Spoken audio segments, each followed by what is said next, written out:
She is former Bridgewater chief investment strategist. She is now senior fellow at the Council on Foreign Relations. Rebecca, there's so many angles to that. This is fast money. We're trying to bring it back to the investor. And what, if anything, to Dan's point, maybe this doesn't mean squat. What's your take?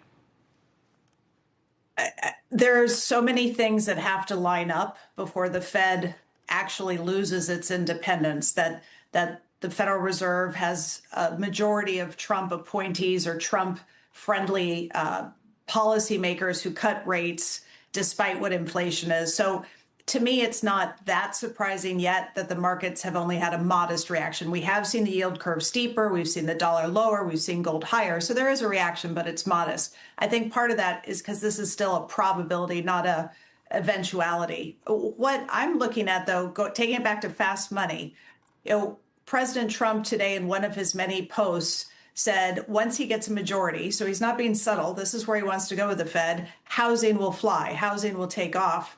And I wish someone would sit down with the president and the administration and say, look, if you want housing to fly, doing this is, and you all just talked about, is going to push the long end yield higher, which is how mortgage rates are set. So that hurts the housing market, which hurts construction. It hurts all those related jobs as well as homeowners.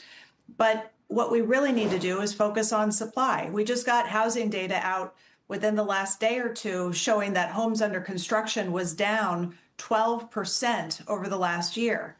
There are a couple bills in Congress right now that actually have bipartisan support that would make home construction easier, that would ease the permitting process.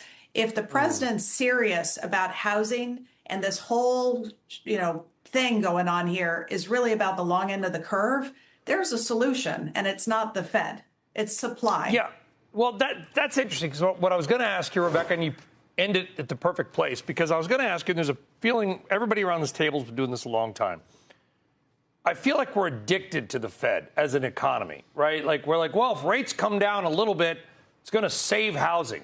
I mean, we're not talking about COVID-level mortgages again. Even if mortgage rates come down a little bit, do you think it'll be that reactionary that suddenly the housing market, which has been stuck because nobody wants to sell because they've got a 3.5% mortgage, is a 5.5% mortgage, a 5.25% mortgage going Brian, to unstick the housing market? I don't think so. No, I agree with you. And you answered your own question a little bit there. There are so many homeowners today who have mortgages significantly lower than today's rates that they don't want to, even if they want to move, they don't want to sell now because they'd have to downsize their home. The cost of the home would be so much higher today with the mortgage rates. So the housing market is somewhat paralyzed. So we do need to work on getting those longer term yields down. But to do that, we want to get inflation lower. We want to have better fiscal dynamics. And we're not doing anything to go in that direction right now. Again, if we move in this world of going to a politicized Fed,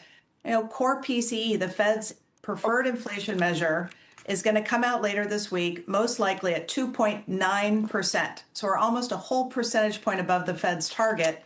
It's likely to go higher in the coming months. And if the Fed cuts, with inflation that high, it's just going to stoke inflation expectations more. We're in a different world. Looking at history of what the Fed does and how the economy reacts and the stock market reacts is not very helpful right now. We're in a different inflation regime, so the dynamics and the reaction function in the markets is going to be different.